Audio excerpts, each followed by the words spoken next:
Neither. There is no new utility tax that the General Assembly enacted in House Bill 8 in 2022 or otherwise.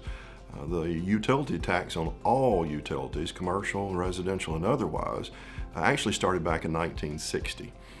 We've not modified that currently. We've not added a new one or done anything other than modify an exemption to that tax.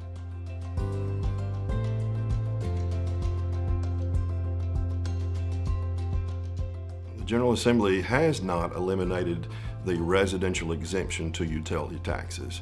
That exemption actually started in 1979 and remains in effect today.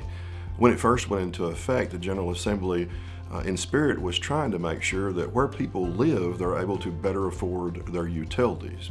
Just like we currently don't tax food, medicine, and medical products, we're trying to make sure the necessities don't have the burden of tax. So what we did in House Bill 8 in 2022 is make sure that we closed a loophole for those that were misusing that exemption. So now, if you own your home and the utilities are in your name and it's your personal use, that's your primary residence, you still do not pay tax on those utilities. But it prevents people from second, third, and 14th homes, whether it be for commercial purposes or vacation purposes. They don't misuse that example. They pay the taxes they should be paying.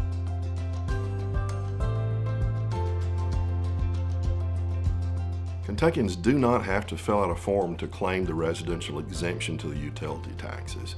The exemption started in 1979, and House Bill 8 simply modified the exemption to make sure it applies to your primary home. So pursuant to the directions in House Bill 8, that does not require a form, the Department of Revenue, who's charged with compliance of the exemption and the utility taxes, it has given guidance to the utility providers consistent with what the General Assembly has said.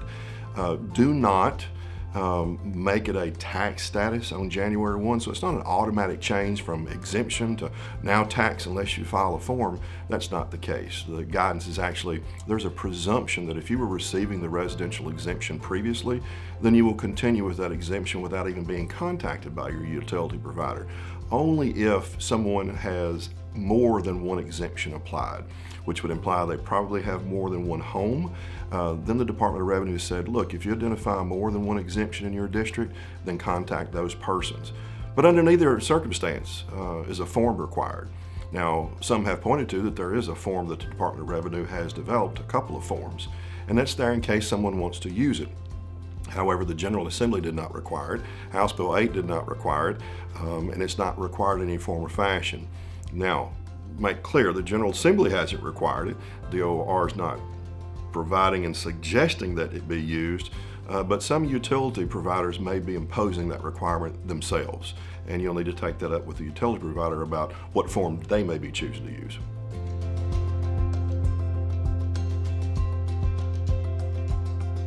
If that is your primary residence that you're in today and have been in for a while, and you've had a residential exemption applied to it, and you've got your utilities in your name, there was no intent by the legislature to change that, and in fact, it has not been changed. You should experience no change in the exemption, and in fact, you shouldn't even be contacted by your utility provider.